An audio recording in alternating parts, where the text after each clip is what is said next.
Hello and welcome to another video about cryptocurrency. Today, well, it's weekend. I have a little bit more time on my hands, so I want to take a look at some other cryptocurrencies as well. A week ago, I talked about Algorand, and I talked about why I bought Algorand. I said at the time in this video that I didn't buy a lot, but I bought some because I wanted to participate in further price moves, and you can check the video out if you want to. Received quite a lot of likes, no dislikes. I believe that shows that you guys are interested in Algorand and that the Algorand community is really happy about any Algorand video, so that's great. Also, to be honest, there are not that many Algorand videos on YouTube, and Algorand, I believe, is a great project. However, because of the risk that I identified in that video, there were a few things I talked about, about the tokenomics, which I still believe aren't great, but that keeps the price down a little bit.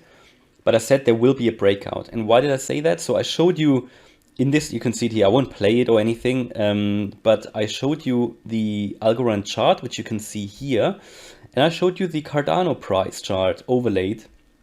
And I believed at the time there is a lot to catch up for Algorand, because essentially the projects are different, but they also both target smart contracts and stuff like that. So different use cases, but also similar. But if you want to find out more, check that video out. I won't repeat everything because otherwise it will get boring for some viewers, but many things were said already. I also missed out a few things, which I'm going to talk about in a minute. But what I said, there will be a breakout at some point, and I believed before, when I made quite a few Cardano videos, as you know, I still do them, I said that Cardano had a lot to catch up on Ethereum, and it did that. Pretty much similar move. And now at the point when Algorand was 0.93, I said I would believe that Algorand has a lot to catch up on Cardano now, because it sort of lags behind the development of the Cardano price. So I identified Algorand as a good investment for myself at the time. You know that these videos are never investment advice, but I guess you came to your own conclusions. I know many of you guys own Algorand already or bought some. And at the time we were below the 200-day moving average, and I said a breakout is likely to happen. I saw the potential in the project, I still see it, that's why I bought, but the price moves, I was a bit skeptical, so I didn't invest a lot because Cardano is my biggest holding, but Algorand is catching up a little bit. But yeah, what is Algorand doing now? And I want to take a look at that. We're now at 111, so whoever bought then made a nice profit.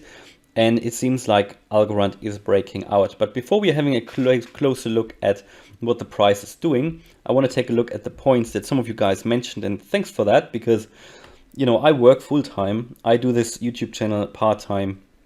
And I also take a close look at cryptocurrencies, about on the news and everything. All of that takes time, of course. So I appreciate all your comments. Thanks for that. Appreciate all your likes, because that keeps me going. Honestly, it's a lot of work to make a few videos per day and keep you updated, but I genuinely love doing it.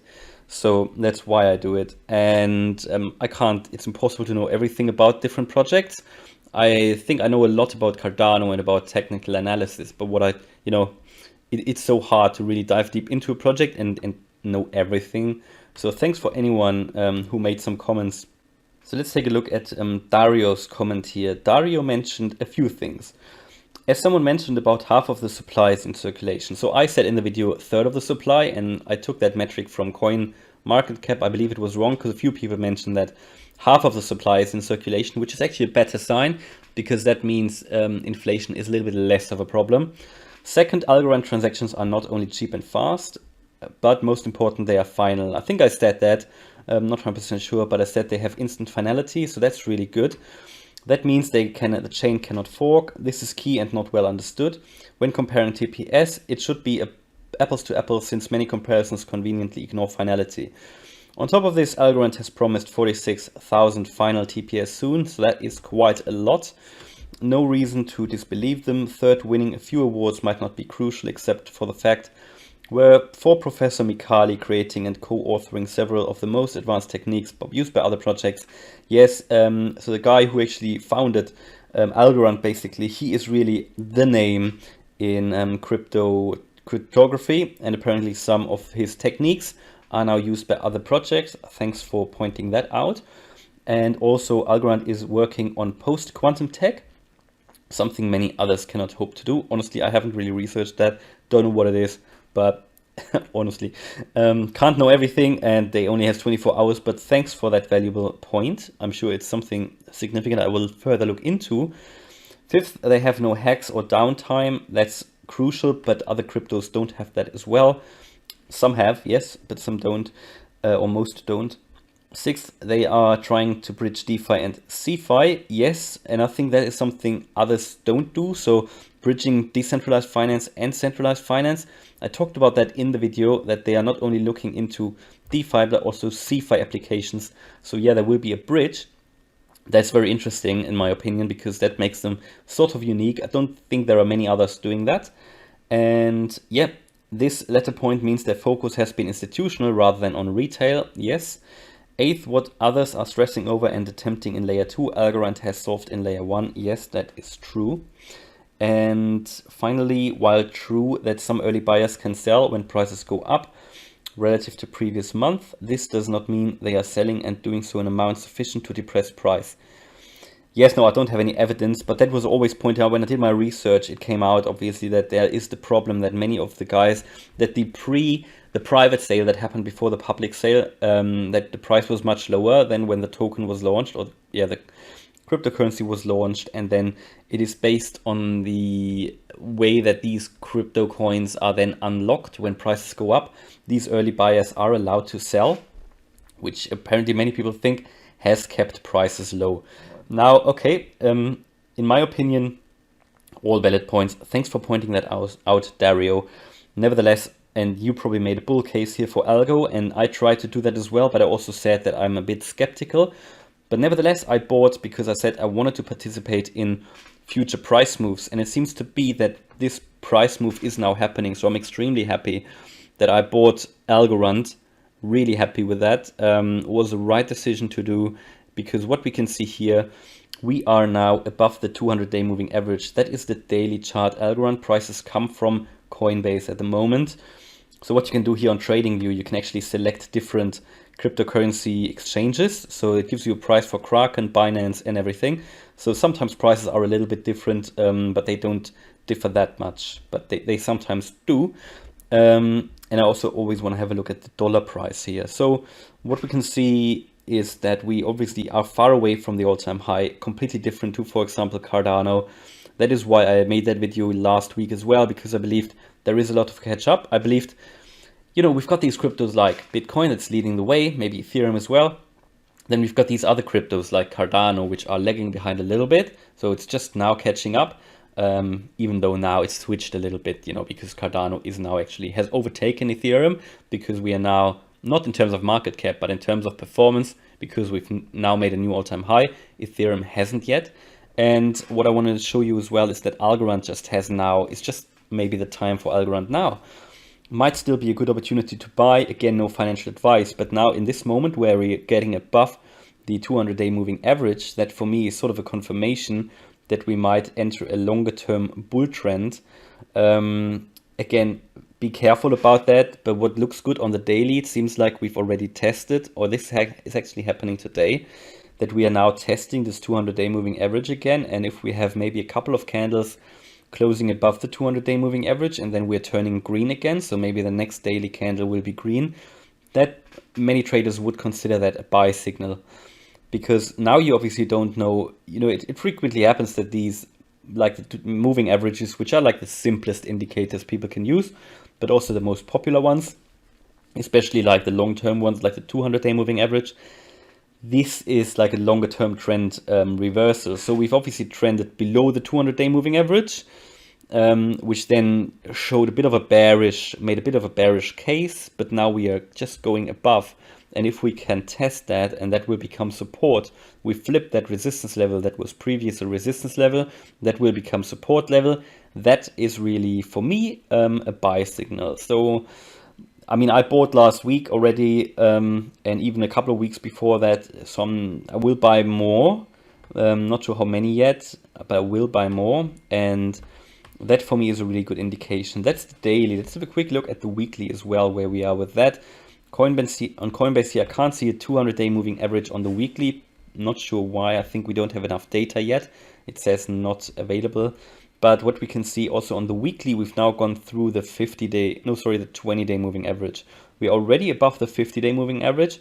We're now above the 20-day moving average. What that means is a shorter term trend. What we can see in this recent price drop here, which happened in May when most cryptos fell, the 50-day moving average provided support. The 20-day average, we actually moved below it, but the 50-day provided support. So the longer term trend line provided a support level here, which is very nice. We've been trading between the 20 and the 50. Now we're breaking up over the 20 again. Last time that happened here in December, we actually moved to new all-time highs? I don't think it was, because we were still below the price when compared to when it was launched, but pretty much since launch it was a new high. And now we're trading above that week. We need to see how that weekly candle will close end of the week. Again, when that closes, really nice. From a weekly point of view, a lot of positive things here happening, because you can see that orange line, which is the RSI. We are not in overbought territory. We are in bullish momentum. We're in bullish area above the 50. You can see the axis here on the left-hand side. We're not over 70. If we're over 70, indicating overbought levels, whenever we entered that, we saw a sell-off. But now we are looking, recovering that, and it seems to go really well at the moment.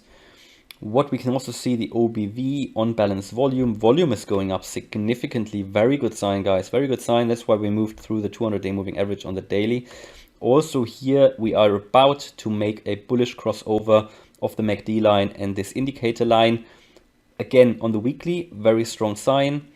On the awesome oscillator down here, we can see now that we're also moving again into towards the zero line. We are having the first green candle.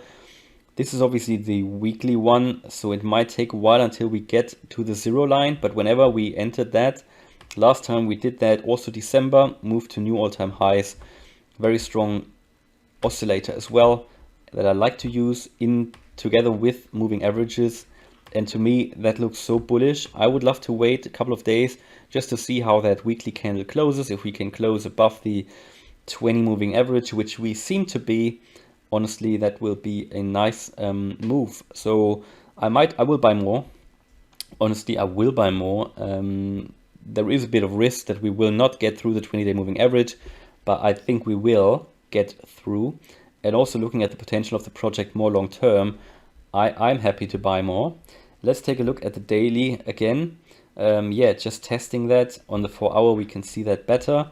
Just testing the 200-day moving average. We actually now on the 4-hour already here on the 4-hour, these are different moving averages. Then on the 4-hour, we are already above the 20, 50 and 200-day moving average.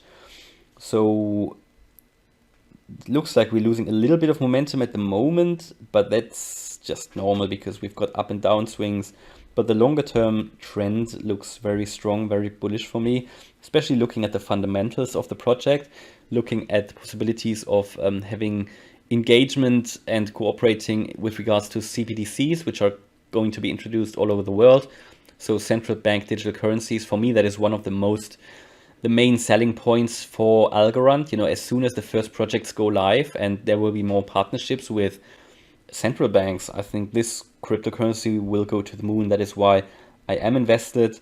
I think there is not a lot of risk involved, and that is why I'm happy to invest into Algorand, especially now that we can see that this seems to be a breakout above the 200-day moving average. Next bullish thing that we want to look out for is then this bullish crossover. This always lags behind. I mean, we had bearish crossovers here when the shorter term trend lines moved below the 200-day moving average. That will probably be reversed now, but these are always lagging behind. But they are still seen as confirmation that we are, these are oftentimes still seen as bullish indicators or signals, but you're often too late if you just look out for them. But they can indicate a longer term development. If you have these golden crosses or sort of death crosses, as some people call them. That's why it's so important to look at other indicators. I always start with moving averages. They are the most simple ones. And if you're interested in starting doing technical analysis, I know many of you aren't interested to, just start with moving averages. They provide some good indication if we're in a bull or a bear market. Then you can start with resistance and support lines. Then you can start to use some other indicators like the RSI or oscillators, I mean, for example, here like the MACD, by the way, looking really positive as well. Yeah, all in the green. The histogram showing really strong momentum as well. And on the daily here, the awesome oscillator showing really strong as well. Everything pointing towards the upside, especially volume, I find very important here. Looking really good. So honestly, I'm gonna buy a little bit more. Maybe I'll wait till tomorrow. Just want to see if we successfully test the 200-day moving average, but I believe we will. So watch out for that. Watch out if we can stay above the 200-day moving average. So if we don't drop below 110, 109, I'm gonna buy tomorrow.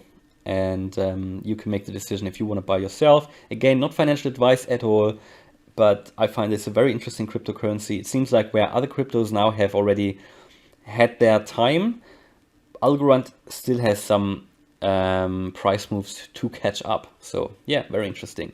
All right, I hope you liked the video. If you did, please smash the like button. And if you want to follow me on this crypto journey, please subscribe. Thanks a lot for watching and see you in the next video. Bye.